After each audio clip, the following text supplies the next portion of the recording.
হযরত ইউনূস পয়গম্বরকে মাছ সমুদ্র ঘুরে ঘুরে দেখায় আর কয়, পয়গম্বর আল্লাহ আমাকে অর্ডার দিয়েছে আপনাকে নিয়ে গোটা সমুদ্র ভ্রমণ করার জন্যে, আপনার গায়ে দাঁত বসানোর কোনো অর্ডার আমার না। মাছ কার গোলাম? 40টা দিন হযরত ইউনূস পয়গম্বর মাছের পেটে ছিলেন। এই 40 দিন ইউনূস পয়গম্বর কি খায়া থাকছে? একদিন, 2 দিন, 3 দিন যদি আমরা না খাই বাঁচবো? দেখা যাবে আস্তে আস্তে লাশ হইয়া কঙ্কাল হইয়া পড়ে যাবে। একদিন নয়, 2 দিন নয়, 40 দিন পর্যন্ত আল্লাহর পয়গম্বর হযরত ইউনূস পয়গম্বর কিছুই খায় না, শুধু তার খাবার ছিল লা ইলাহা ইল্লা আনতা সুবহানাকা ইন্নী কুনতু মিনাল যালিমিন। আল্লাহ কোরআনুল কারীমের সূরা সাফফাতের মধ্যে বলেন, ফালাউলা আন্নাহু কানা মিনাল মুসাব্বিহিন লালাবিসা ফি বাতনিহি ইলা ইয়াউমি ইউবআসুন। হযরত ইউনূস পয়গম্বর মাছের পেটে গিয়ে যদি আল্লাহ তাসবিহতে লিপ্ত না হতেন, আল্লাহ কয় মাছের পেটটা ইউনূসের জন্য কবর হয়ে যায়।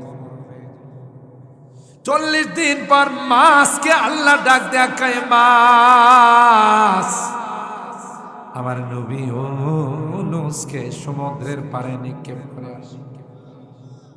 এদিক দিয়া যেখানে ইউনূসকে রাখা হবে ওখানে আল্লাহ কুদরতি ভাবে লাউ গাছের বিশাল বাগান বানায়। আপনারা দেখবেন যেখানে লাউ গাছ আছে ওখানে মশা মাছি থাকে, তাহলে কালকেই যায় দেখেন এই জায়গাতে লাউ গাছ আছে, লাউ গাছের অ্যাকশন হলো ওখানে মশা মাছি বসবাস করে না।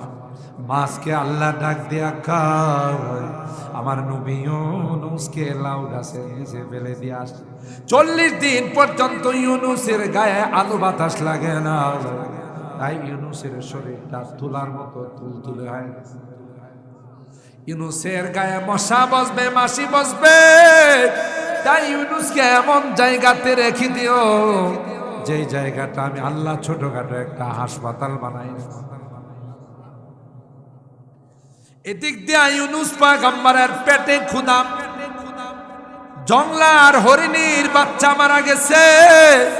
ওই হরিণীর উলানের মধ্যে দুধ জমা হয়েছে, টন টন টন টন করে ব্যথা করে। হরিণীরারে আল্লাহ কয়, লাউ গাছের নিচে যায় একটু দাঁড়া। আরো আসছে সুবহানাল্লাহ। কাদেরে কুদরত দারি হরচ খাগে আখনি জিন্দারা মুর্দা কুনি মুর্দারা জিন্দা কুনি। তিনি তো সর্বময় ক্ষমতার মালিক। ওই হরিণীটা হিসাব এখানে দাঁড়ায়।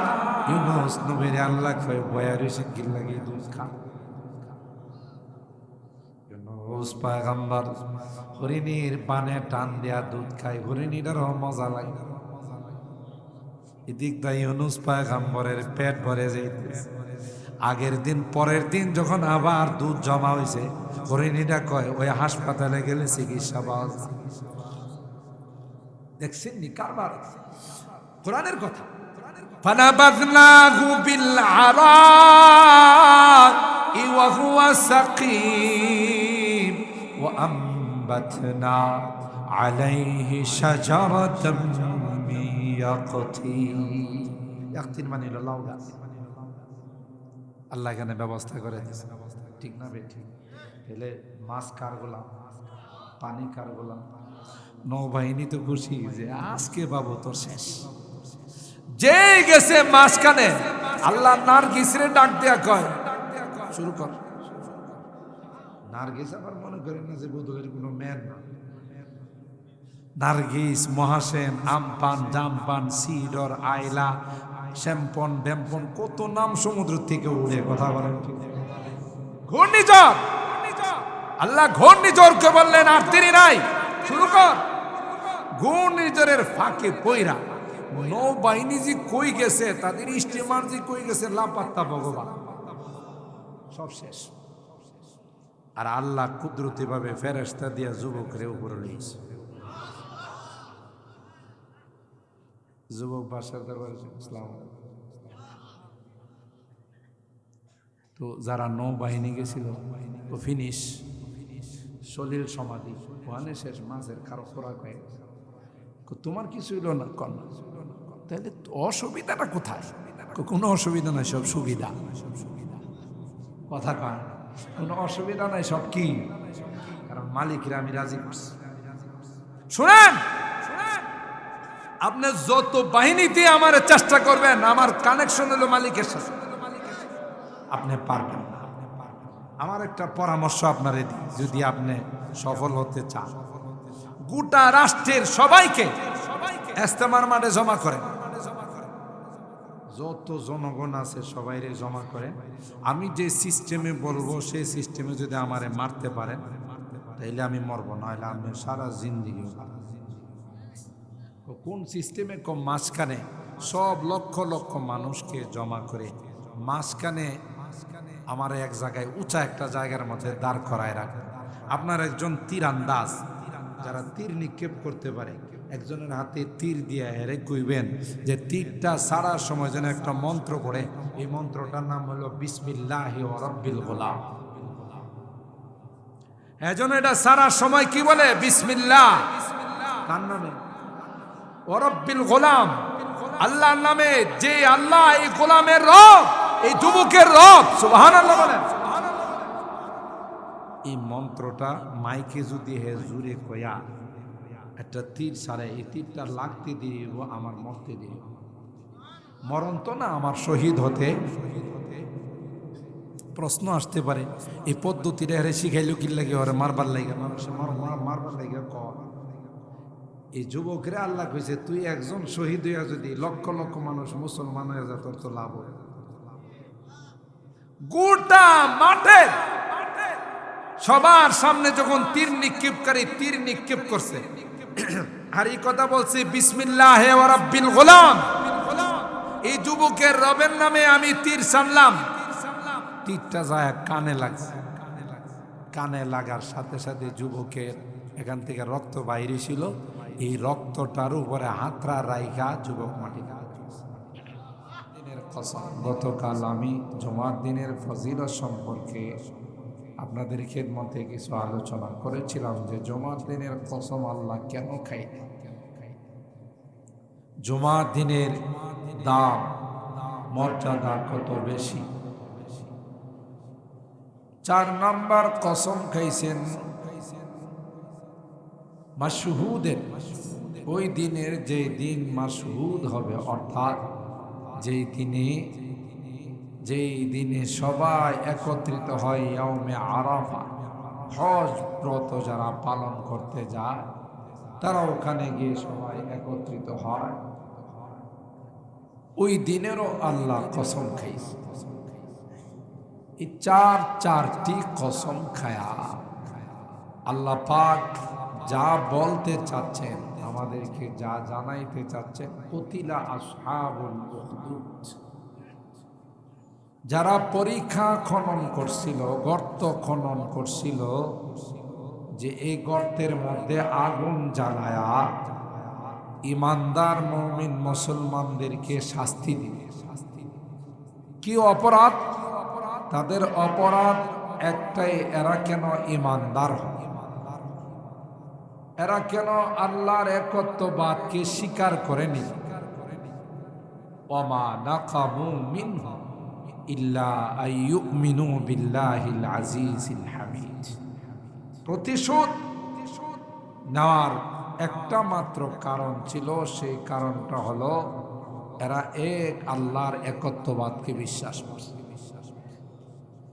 এরা ইমানদার, এরা মুমিন, এরা মুসলমান। আজকে গোটা বিশ্ব মুসলমানদের বিরোধিতা করার, ইমানদারদের বিরোধিতা করার কারণ একটাই, সেটা হলো এরা ইমানদার, এরা মুমিন, এরা মুসলমান। আমি আপনাদের খেদমতে কালকে আরজ করেছিলাম যে বাদশা ইউসুফ যু নিওয়াজ, ইউসুফ যু নওয়াজ, সে ছিল একটা মুশরিক, বেঈমান, কট্টর কাফের বাদশা, জালেম বাদশা। এই জালেম বাদশা আব্দুল্লাহ বিন তামের, আব্দুল্লাহ তামের একটা যুবক, সেই যুবককে বাদশার পক্ষ থেকে নির্বাচিত করা হয়েছিল জাদুবিদ্যা শিখার জন্য। আপনারা গতকাল শুনছিলেন, এই জাদুবিদ্যা শিখতে গিয়ে রাস্তাতে সে হকের সন্ধান পাইছে। কিসের সন্ধান পাইছে? হকের সন্ধান, সত্যের সন্ধান পাইছে। একজন পাদ্রী, আসমানি কিতাবের একজন আলেম, রাহেব, ইবাদত গুজার আল্লাহর বান্দা, তার সন্ধান পেয়ে গেছে। সুতরাং তার কাছে আসা যাওয়া করতে করতে সেও নিজে মুসলমান হয়ে গেছে। সুহবতে সালেহ তোরা, সুহবতে সালে তোরা, সালে কুনাদে, সুহবতে তালে তোরা, তালে কুনাদ। নেককারদের কাছে গেলে, নেককারদের সংস্রবে গেলে যারা যাবে তারাও নেককার হয়ে যায়, ঠিক কিনা বলে? আমি সুহিলপুর তাফসীর মাহফিলে বলেছিলাম, হযরত বড় হুজুর রহমাতুল্লাহি আলাইহি অনেক বড় মাপের একজন আল্লাহর ওলি ছিলেন। তার সংস্রবে যারা বসে, তার বরকতি নেক চেহারা যারা দেখছে, আল্লাহ তাদেরকেও নেককার বানাই দিছে। আল্লাহ ওয়ালাদের সুহবত অনেক বড় দাম। এটাকে আরবিতে বলা হয় আস-সুহবাতু মুতাআদ্দিরা। কোরআনে কারীমেও আল্লাহ ঈমানদারদেরকে বলেন, ইয়া আইয়ুহাল্লাযীনা আমানুত্তাকুল্লাহ ওয়া কুনু মা'আস সাদিকিন। হে ঈমানদারগণ, ইত্তাকুল্লাহ, তোমরা আল্লাহকে ভয় করো। আর এই তাকওয়া তোমাদের অর্জন হবে যদি একজন আল্লাহওয়ালার সান্নিধ্যে যাও। আল্লাহওয়ালাদের সুহবত, আল্লাহওয়ালাদের সান্নিধ্য, আল্লাহওয়ালাদের সংস্রব এত দাম, হাজার বছর গুনাহ করছে, কিন্তু আল্লাহওয়ালাদের সান্নিধ্যে যাওয়ার কারণে আল্লাহ এই গুনাহ থেকে তাকে পবিত্র করে। এটা এত বড় দান। বুখারী শরীফের হাদিসে আসে, বনি ইসরায়েলের এক ব্যক্তি ৯৯ জনকে হত্যা করছে। তাহলে কি পাষাণ, খুনের পিপাসা। ৯৯ জনকে হত্যা করার পর তার মনে জাগনা দিন, কামটা তো বালা করতেছে, বড় খারাপ কাম। এই জন্য একজন আল্লাহওয়ালা বুজুর্গ আলেমের কাছে গিয়া জিজ্ঞাসা করলেন, আমার মতো পাপিষ্ট, আমার মতো ডাকাত, আমার মতো খুনির কি কোনো তাওবা আছে? বললেন, হ্যাঁ আছে। কুল ইয়া ইবাদিয়াল্লাযীনা আসরাফু আলা আনফুসিহিম লা তাকনাতু মির রাহমাতিল্লাহ ইন্নাল্লাহা ইয়াগফিরুয যুনুবা জামিআ ইন্নাহু হুয়াল গফুরুর রহিম। আল্লাহর ওলি বললেন, এ ডাকাত, এ খুনি, কোরআনে আল্লাহ কয়, তোমরা যতই অপরাধ করে থাকো, যতই নাফরমানি করে থাকো, আমি আল্লাহর রহমত থেকে তোমরা নিরাশ হও। তোমার গুনাহ যদি পাহাড় পরিমাণ হয়, আমার মাপ তার চেয়ে আরো বেশি হয়ে আগায়। সুতরাং তোমার তাওবা আছে। হুজুরে বললেন, তুমি কাজ করো, গাটি বুসকা নিয়ে চিল্লায় চলে যাও।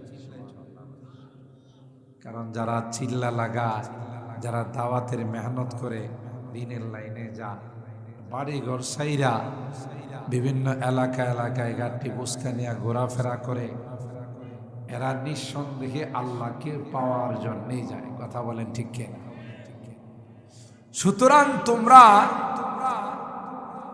এই দিনদারদের সোহবতে গেলে, দিনদারদের সংস্রবে গেলে দিনদার হয়। তিনি ব্যাগ ট্যাগ নিয়ে রওনা দিয়েছে। আল্লাহর কি কুদরতি কারিশমা, রাস্তাতে গিয়ে তার মৃত্যু চলে আসছে।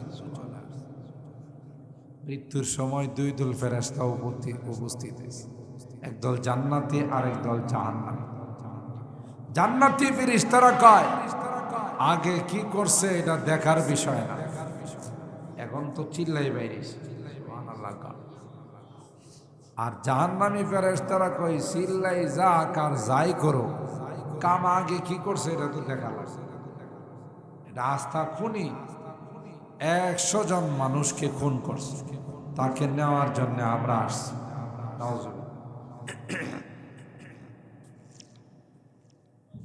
দুই দল ফেরেশতার মধ্যে রীতিমতো নিয়মিত যুদ্ধ। এরা কয় জান্নাতে নিয়ে যাব, এরা কয় জাহান্নামে। আল্লাহ জিবরাইল আলাইহিস সালামকে পাঠাইছেন। সুবহানাল্লাহ।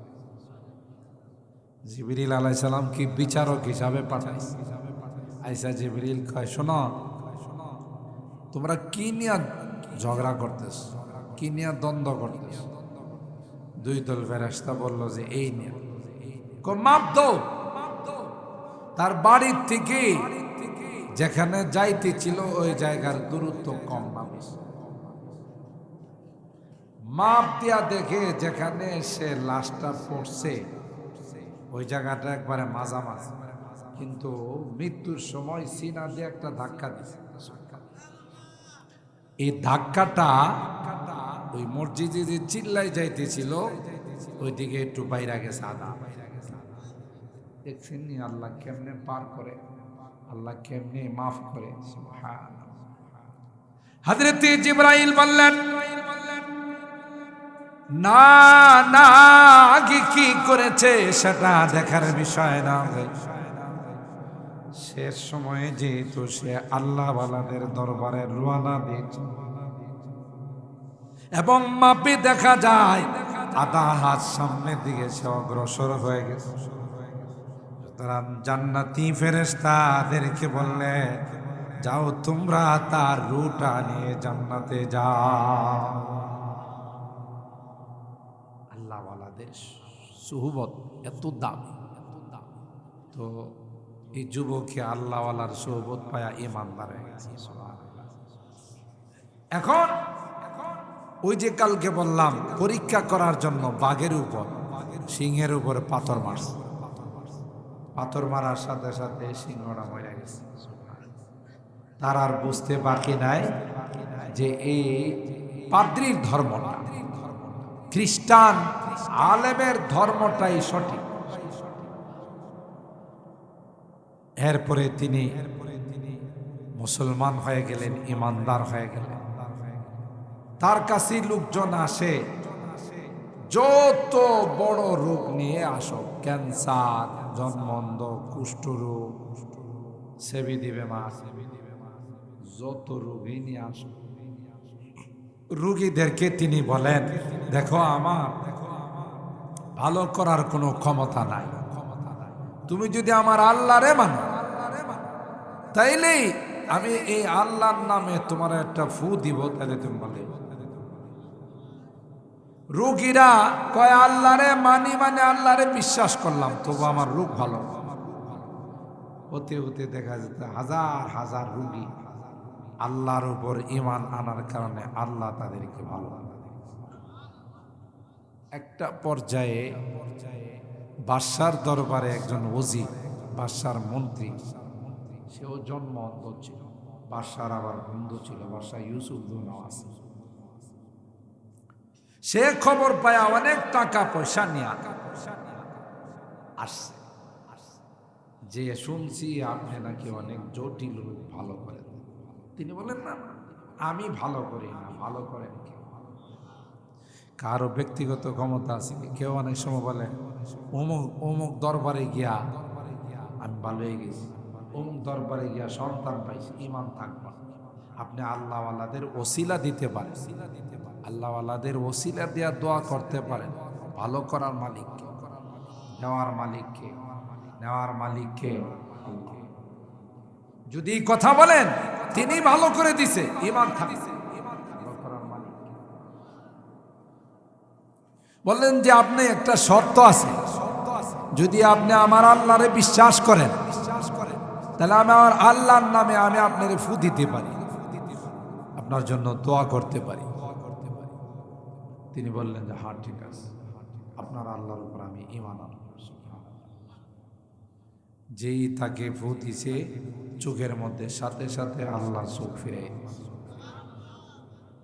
পরের দিন উজির যখন বাদশার দরবারে গিয়া বসলো, বাদশা কই কিরি তুই চোখ পাইছিস কই? কই শখ আমার আল্লাহ দিছে। ইমানটা মজবুত না নরম? শক্ত না নরম? শক্ত। আমার আল্লাহ দিছে আমার চোখ। কিরি তোর আবার আল্লাহ কেডারে আমি ছাড়া? নাউজুবিল্লাহ। বোঝা গেল হুদা ফেরাউন নাই আল্লাহ দাবি করেন না। ফেরাউনের যত ছেলাফেলা আসলে এগুলো আল্লাহ দাবি। কেউ সরাসরি আল্লাহ দাবি করছে, কেউ ক্ষমতা পায়া নিজের প্রভু মনে করছে। কথা কয় না। তো আমি ছাড়া আমার তোমার আল্লাহ কারা? রব্বি ওয়া রব্বুক আল্লাহ।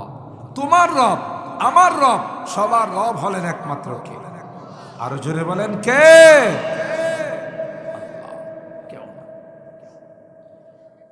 বাদশা ওরে দিছে চাপ।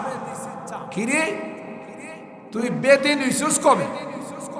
যারা ইমানদার কি কইত, তুই আবার বেদিন হইলে কবে? তুই আবার আরেক ধর্ম পালন করলে কবে? আর এই ধর্মের দাওয়াত পাইছস কার মাই? এক কথা কইছে পরে যখন শাস্তি দিছে তখন এই যুবক, আরে এই মন্ত্রী যুবকের কথা কয়ে, আমি ও যুবকের কাছ থেকে ঈমান পাইছি। সুবহানাল্লাহ। সংক্ষেপ বলতেছি, যুবকরে ডাকাইল। যুবকরে ডাকায় কয় তোমার না পাঠাইছিলাম জাদু শিখতে, মনে আছে তো?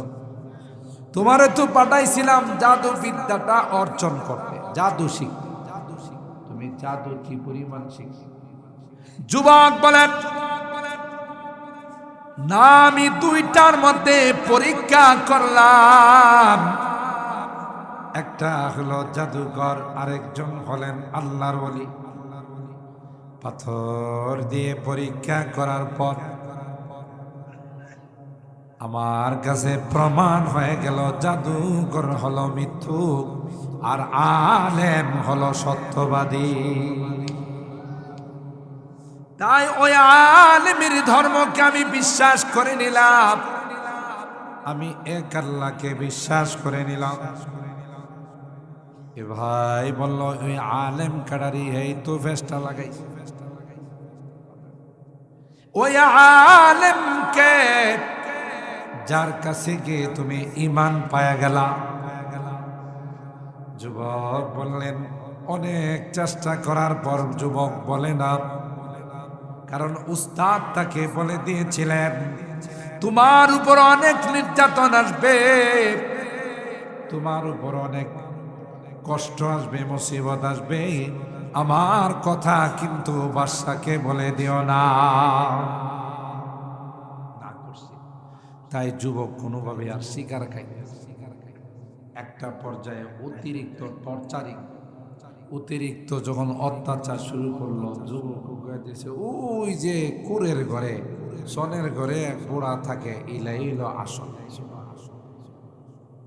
ওই জালেম আল্লাহর ওলিকে ডেকে আসমানি কিতাবের আলেমকে ডেকে বলল, তুমি তো সব প্যাঁচ লাগাইছ।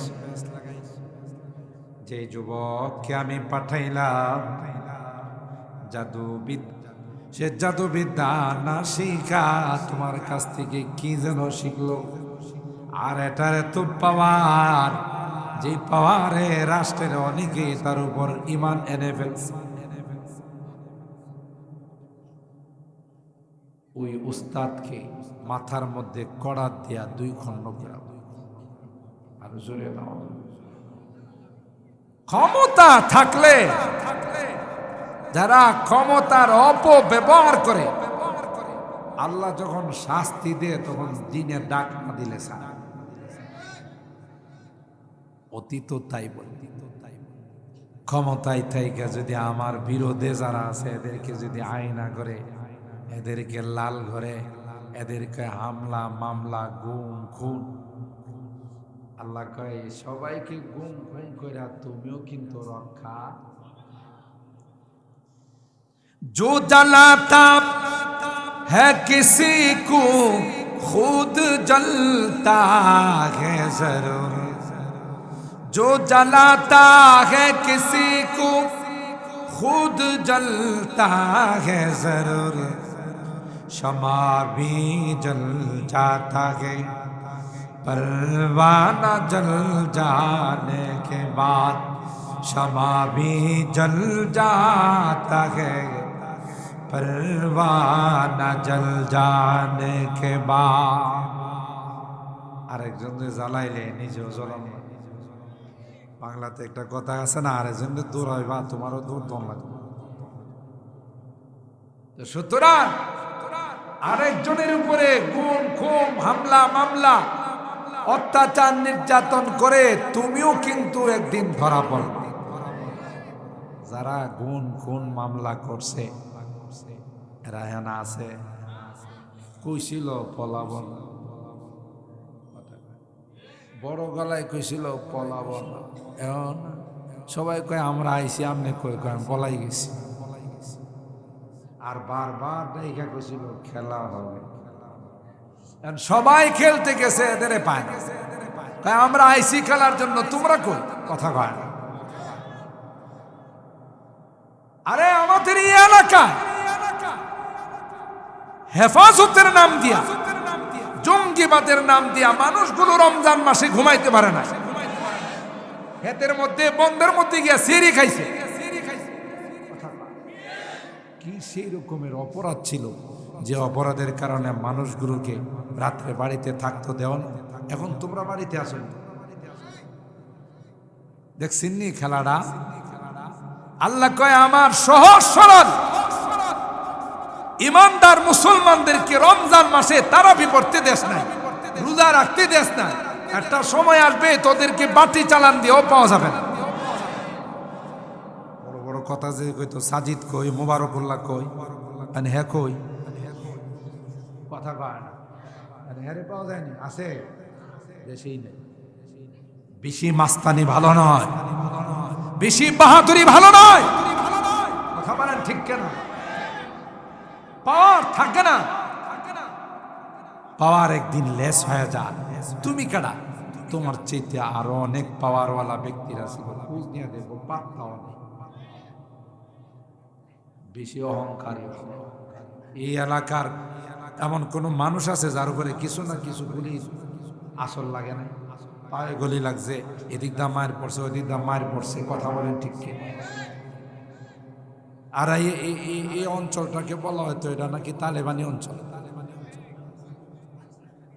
হ্যাঁ পাকিস্তানি। চিন্তা করছেন, মানে আমরা বাংলাদেশের অংশ নয়, না পাকিস্তানের অংশ। আমরা যদি অন্তরে কইতো হিন্দুস্তানি, কথা কয় না। তুই তোর দাদার কুলে যায় মূর্তির হরে কৃষ্ণ হরে রাম কর, কথা কয় না। আমরা বাংলাদেশি ছিলাম, এখনো বাংলাদেশি আছি, আর তোরাই ছিলে হিন্দুস্তানি। কথা বলেন ঠিক কেনা? খুঁজে পাওয়া যায় বাহাদুরি ভালো না। আল্লাহর ওলি একজন আলেম করাত দিয়া তারে 2টা খণ্ড ঘেরা বানাইছে। নাউজুবিল্লাহ। এরপর আব্দুল্লাহ তামেরকে সুজা বাদশাহ বলে দিল, আব্দুল্লাহ তামের, তোমার এখন পালা। তুমি যদি ওই আল্লাহর একত্ববাদকে ছেড়ে না দাও, তুমি যদি তাওহীদ বর্জন না করো, তাইলে কিন্তু তোমারও আরো ভয়াবহ পরিণতি হবে। আব্দুল্লাহ তামের বলেন, ইমানের জন্য যদি আমাকে খুন করা হয়, ইমানের জন্য যদি আমাকে হত্যা করা হয়, আমি হাসতে হাসতে আল্লাহর জান্নাতে চলে যাব। আমার কোনো ভয় নাই। মুসলমানের কোনো ভয় আছে? মুসলমানের লস নাই তো, কাঁঠালের মতো হয় না। কাঁঠাল এমন একটা ফল, এটার কোনো লস নাই। এটা ঘরে নেই কুষ্টি খা, বিচি দিয়া সেটা তরকারি রান্ধে, আর গেতাটা দিয়া দে গরুরে। এটার একটা ইঞ্চিও বাদ নাই, কথা খায় না। মুসলমানের কোন অংশেই লসে নাই। বাঁচলে গাজী, মরলে শহীদ, কথা বলেন ঠিক কিনা? আমারই তুমি কিসের ভয় দেখাও?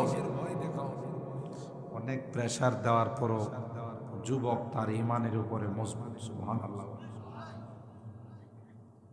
তো যুবককে স্থল বাহিনী, সেনাবাহিনী যারা আছে, একদল সেনাবাহিনী, চৌকর সেনাবাহিনী দিয়া পাঠাইছে, এরে পাহাড়ের উপরে নিয়া পাহাড় থেকে ধুরুম করে ফালাই দিবে, এটা আলু ভর্ত হয়ে যাবে। যুবকের পাঠাইছে, বাবা রাইফেল টাইফেল, পিস্তল টিস্তল, মেশিন গান, কামান ফামান লয়া যুবকের লয় কই যাইতেছে, পাহাড়ে যাইতেছে। যুবকের কোনো টেনশন নাই, যুবক জানে মরলে আল্লাহর নামে মরলে। পাহাড়ে যখন গিয়া 25 যুবকের নিয়ে আল্লাহ পাহাড়ে কয়, বয়া বয়া কিতা দেহ, কথা কয় না, কয় পাহাড়ে কয় আর অপেক্ষা কিসের, ভূমিকম্প শুরু হয়ে গেছে। যে কয়টা ওনারে মারতে গেছিল সব কয়টা আলু ভর্তা, হের কিছু হয় না। রাখে আল্লাহ, মারে আল্লাহ। ওয়ামাকারু ওয়ামাকারাল্লাহ ওয়াল্লাহু খায়রুল মাকিরিন। আল্লাহ বলেন, না না, যারা আমার হয়, যারা আমার ইমানের জন্য মেহনত করে, তাদের অভিভাবক স্বয়ং আমি আল্লাহ। ঠিক কিনা বলেন? 10-15টা গেছিল, এটা ময়রা ফেরাই গিয়া। যুবক বাদশার দরবারে এসে কয়, আসসালামু আলাইকুম। বাদশা কয়, তোমার কিছু হয় না? এরা কয়, এরা শেষ। এদের কিছু হয় না, তোমার? কয় না, আমার কিচ্ছু হয় না, ওদেরকে শেষ করে দিচ্ছে। পাহাড়ের মধ্যে ভূমিকম্প শুরু হয়েছে, আপনার বাহিনী যেগুলো আছে এগুলো সব শেষ। ও বোঝা গেছে, তোমাকে বিমান বাহিনী দিয়া পাঠাই, বিমানে উড়াইয়া উপরের থেকে ধরুম করে ফালাই দিলে তোমার হাড্ডি খুঁজে পাওয়া যায়। একদল বিমান বাহিনী দিয়া তারে পাঠাইছে। যে বিমান, জঙ্গি বিমান আছে না, দেখেন না, ডিসেম্বর মাস বিজয়ের দিবস পালন করার জন্য মাঝে মাঝে সুকেরা কালো বিমান আয়, এটা বললো জঙ্গি বিমান। কথা জঙ্গি বিমানে দিয়া, বিমান বাহিনীর দিয়া পাঠাইছে। উপরে যখন বিমান গেছে, বিমান ক্রাস্ট হয়া বিমান ভূপাতিত হয়ে গেছে, আর উনি সুন্দর করে আয়সা বাসায় বাঁচাইছেন কে? এটা কোরআনের কথা। ওই আয়সা বাদশার দরবারে কয়, স্যার কেমন আছে? আমার বিমান কই, বিমান বাহিনী কই? সব বিনা হিসাবে জাহান্নামে গেছে, কোনো হিসাব নিকাশ নাই, বিনা হিসাবে যান। তোমার কিছু হয় নাই? আমার আল্লাহ। সুবহানাল্লাহ কইবেন না? আল্লাহ আছে, কিচ্ছু। নৌবাহিনী যারা সমুদ্রে যুদ্ধ করে স্টিমার দিয়া, নৌবাহিনী কম। পরে কয়, না বোঝা গেছে, তোর উপরে দিয়া কাম, মানে উপরে তো আল্লাহর সাথে সম্পর্ক, নিচে দিয়া কাম করতে। আল্লাহ উপরে আছে, নিচে। চিন্তা করেন কত বড় মগা। যেগুলো আল্লাহ মানে না, এগুলো আস্থা মগা। কথা কয় যে আমি বলছিলাম না শরীফপুর তাফসীরে বড় হুজুর রহমাতুল্লাহ আলাই শুনাইলেন যে ফখরে বাঙ্গাল রহমাতুল্লাহ আলাই যখন প্রথম ডিপ টিউবওয়েল আসছে, ডিপ মেশিন জমিনে পানি দিবার লাই, যখন ব্রাহ্মণবাড়িয়া মহকুমার যিনি হেড ছিলেন টিউনো এটা উদ্বোধন করবো। তো উদ্বোধন করলে একজন হুজুরে দিয়ে একটু দোয়া করান লাগে না? যেমন আপনারা বাজার উদ্বোধন করেন, হুজুরে দিয়ে আবদুল্লাহ হুজুরে দিয়ে, আসাদ হুজুরে দিয়ে, আরো যারা হুজুর আছে হুজুর একটু দোয়া করে দিয়ে যান দোকানদার। তো উনিও সর্বপ্রথম ব্রাহ্মণবাড়িয়াতে ডিপ মেশিন আসছে, এটা দিয়া চাষাবাদ করবে। এই জন্য ফখরে বাঙ্গাল রহমতুল্লাহ আলাইহির জামিয়ার বড় হুজুর ওনারা দাওয়াত দিয়া অনুষ্ঠান শুরু হয়েছে। এখন ওনার বক্তব্য, উনি বুক ফুলাইয়া বক্তব্য দিতেছে। প্রিয় এলাকাবাসী, আজকে আমাদের মাঝে যে নতুন মেশিন আসছে, আমরা এই মেশিন বসাবো, নিচের থেকে পানি উঠাবো, আমাদের জমিন চাষাবাদ করব। এখন থেকে আর আমাদের আকাশের দিকে চাতক পাখির মতো তাকায়া থাকতে হবে না। আর আসতে না কি কিছু বুঝছেননি? এতদিন তো হুজুর একটু দোয়া করেন, বৃষ্টি নাই, হেত করতে পারতেছি না, চাষাবাদ করা যাইতেছে না। তো বৃষ্টির লাগে যে দোয়া টোয়া করা হইতো না, আর হিয়া না পাওয়া লাগতো না। কেমন মগা দেখছিনি যে এটি দিনদারি যাদের মধ্যে নাই, এটির মাথার মধ্যে শয়তানে পেশাব করে তার তোর সব সিরা ফেলা। কথা কন ঠিক না বেটি? এটির হিতাহিত জ্ঞান থাকে না। আর ফখরে বাঙ্গাল তো বাঘের বাচ্চা, সুবহানাল্লাহ বলে। ফখরে বাঙ্গাল সবার সামনে এই বেড়ার হাত ধরে কয়, মিয়া নিচের থেকে যে পানি আনবা এটা কি তোমার বাপের পানি? সুবহানাল্লাহ। তুমি যে মেশিন দিয়া নিচের থেকে পানি উঠাইয়া জমিনে পানি দিবা, চাষাবাদ করবা, খেত খামার আলতাজ করবা, এই পানিটা কি তোমার বাপে? সবাই অবাক। তবা করো, ওই মজলিসে বৈশা তবা করেছে, তবা করো, তোমার নিয়ে ইমান গেছে গা, নতুন তোমার বউ তালাক হয়ে যাবে। তুমি কার সাথে কি কথা কইছো? আল্লাহর দিকে তাকায় থাকবা না বেয়াদব? আল্লাহ ছাড়া তুই এক সেকেন্ড চলতে পারবি? ওখানেই তাওবা কর। এরপরে সূরা আল মুলুক এর শেষে কুল আরাইতুম ইন আসবাহা মাউকুম গাওরা ফামান ইয়াতিকুম বিমাইন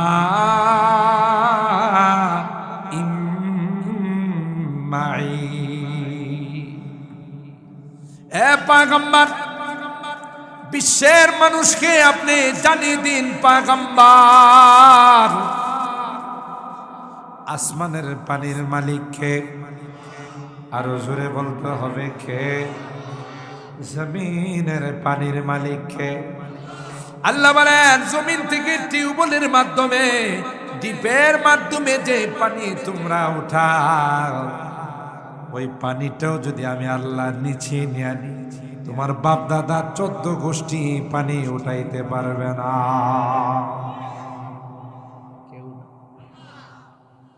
সবকিছুর মালিক কে? তোমার ব্যক্তিগত কোনো বাহাদুরি নাই।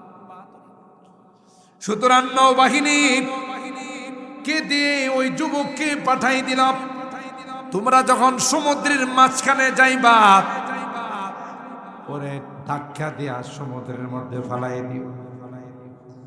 ফালাই দিয়া তোমরা স্টিমার নিয়ে চলে আইসো, ওই পানিতে ডুইবা মারা যাবে। বলুন তো দেখি, পানি কার গোলাম? সমুদ্রের প্রাণীগুলো কার গোলাম?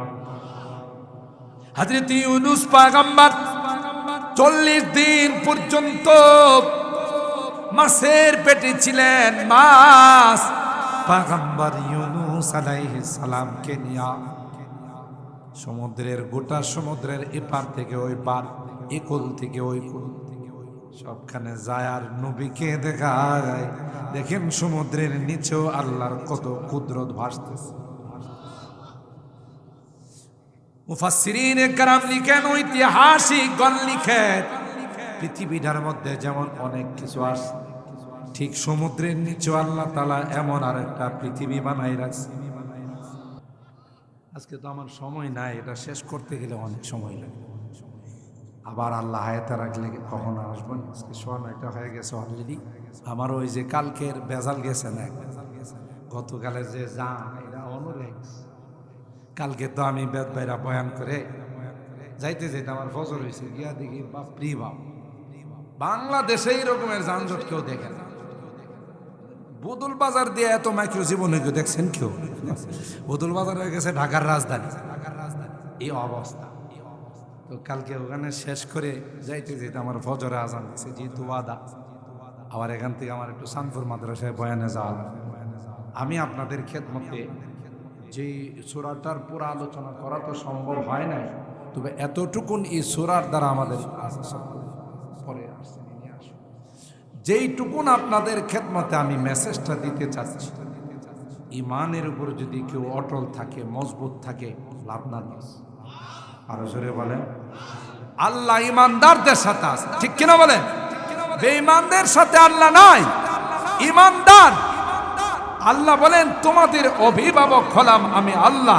বেঈমানদার যত শক্তিশালী হোক, যত পাওয়ারফুল হোক, তাদের সাথে আমি আল্লাহ। ঠিক না বেঠিক?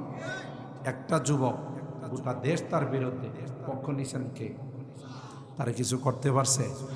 কিছুই করতে পারে না। যখন তার এই তীরটা নিক্ষেপ করছে, এই আওয়াজ শুই না গোটা মাঠের যত বিধর্মী আছিল সবাই বলেন আমান্না বিরাব্বিল গোলাম, আমান্না বিরাব্বিল গোলাম। সবচেয়ে পাওয়ারফুল তো এই গোলামের, এই যুবকের রব যিনি, তাকে আমরা মাইনা নিলাম। তাহলে এখন বাদশার লাভ হইছে না লস হইছে? একজন রে মাইরা দেখা গেল যে গোটা দেশের মানুষ ইমানদার হয়ে গেছে। সুবহানাল্লাহ। কেন তারা ইমানদার হলো? তাদেরকে শাস্তি দেওয়ার জন্য বাদশা এই জালেম তার চেনারা বড় বড় গর্ত খনন করে তার মধ্যে আগুন জ্বালাইছে। এটাতে বলছে লুইনা কুতিলা আসহাবুল উখদুদ। তারা পরীক্ষা খননকারী, আল্লাহ তাদেরকে এমন অভিশাপ দিছে। এই জালেম, শেষ কথাটা বলে দিচ্ছি, আবার কখনো সুযোগ হলে বাকি আলোচনা মাঝখান থেকে করব। এই জালেম এতগুলো মানুষকে মারার পর সেও বাঁচতে, কথা কয় না, বাঁচতে পারছে? ভয়াবহ পরিণতি তার হয়েছে। আল্লাহ সাগরের মধ্যে সুবায়া তারে মারছে। বোঝা গেল আরেকজনে দৌড়াইতে গেলে নিজেরও দৌড়ন লাগে, আরেকজনে মারতে গেলে নিজেরও কি লাগে? মরণ লাগে। কথা কয় না, কথা বলেন ঠিক কিনা? যারা কোরআনের এই সকল ঘটনা থেকে শিক্ষা নেয় না, এরা কপাল। ক্ষমতা পায়া যারা মনে করে আমি ফেরাউন হয়ে গেছি, ক্ষমতা পায়া যারা মনে করে যে আমি অনেক কিছু হয়ে গেছি, এরা কপাল পোড়া, বদনসিব। এদের কপালে হেদায়েত নাই। জুলুম যারা করে, কোরআন বলে ইন্নাল্লাহা লা ইয়াহদিল কওমাজ জালিমিন, জালেমদেরকে আল্লাহ হেদায়েত দেন। এটা সবচেয়ে বড় দুর্ভাগ্যের বিষয়। হেদায়েত যদি না থাকে, সে কি ইমানদার থাকে না বেঈমান হয়ে যায়? বুঝছেন? হেদায়েত না থাকলে ঈমান নিয়ে দুনিয়া থেকে যাইতে পারে না, বেঈমান হয়ে যায়, বেঈমান হয়ে ইন্তেকাল করে। কথা ঠিক না ঠিক?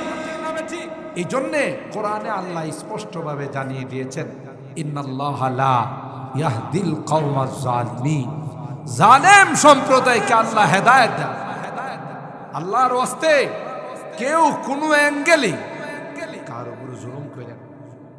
এমনও এমপি আমার ঢাকা শহরে ছিল, আয়সা আমাদের কাছে কান্ত আর বলতো, এমপির বাড়ির পাশে, এমপির জায়গার পাশে তার একটুখানে জায়গা আছে, তো ওই ব্যাটারে ডাকিয়া নিয়ে কর পয়সা নিবি না এমনি দিবি? পুরান ঢাকায় ভাষা আর কি, পয়সা নিবি না এমনি দিবি, মানে জায়গাটা এমনি দিবে না কিছু পয়সা টয়সা নিবি।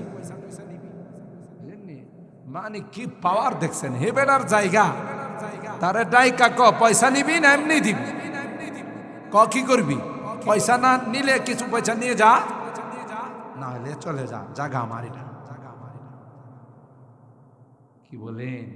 এক হাত আধা হাত জায়গা যদি কেউ কারো জবরদস্তি দখল করে, তার গলার হার বানায়। খেয়াল করেন, কার জন্য আপনি দখল করবেন? আপনার সন্তানের জন্য, আপনার ভবিষ্যৎ যারা আসবে তাদের জন্য, এরা তো আপনারই গুনার অংশীদার। দুনিয়াটা বড় সেনসিটিভ, দুনিয়াটা বড় সতর্ক হয়ে চলতে হবে। দুনিয়াতে যেই যাই করো ওখানে ধরা পড়বে না পড়বে। আল্লাহর কাছে কোনো তদবির লবিং কোন রকমের দৌড়াদৌড়ি করে কাম হবে না। কথা বলেন ঠিক না বেঠিক? এই জন্য আমি আপনাদেরকে আমার এই তাফসীর থেকে এটা অনুরোধ করে যাব যে জুলুম, অত্যাচার, নির্যাতন এটা আল্লাহ বরদাস্ত করেন। জুলুমকে আল্লাহ নিজে হারাম করে দিয়েছে। ইয়া ইবাদি ইন্নী হারামতু যুলমা আলা নাফসি ফালা তুযালিমু বাইনাকুম। হাদিসে কুদসির মধ্যে আল্লাহ বলেন, হে আমার বান্দারা, আমি কিন্তু আমার উপর জুলুম হারাম করে দিছি, তোমরা কিন্তু আপোষে জুলুম করো না। জুলুম যদি করো পরিণতি কিন্তু খুব খারাপ হবে। কথা বলেন ঠিক না বেঠিক? এই জন্য জুলুমের পরিণতি কি হয়েছে আমাদের সামনে আল্লাহ রাখে। যারা এই সকল পরিণতির দিকে তাকায় না, এর থেকে শিক্ষা নেয় না, এরাই কপাল, এরাই সবচেয়ে পৃথিবীর নিকৃষ্টতম জাতি। কিয়ামত পর্যন্ত যারাই জুলুম করে তাদের পরিণতি আগে যেরকম হয়েছে এখন তাই। কথা বলেন ঠিক কিনা? আল্লাহ পাক আমাদেরকে সব রকমের জুলুম, অত্যাচার, নির্যাতন, গুনাহ থেকে, পাপাচার থেকে আমাদেরকে হেফাজত করেন। মোহতারাম হাজিরিন, আজকে আমার পরে যিনি তাফসীর নিয়ে আসতেছেন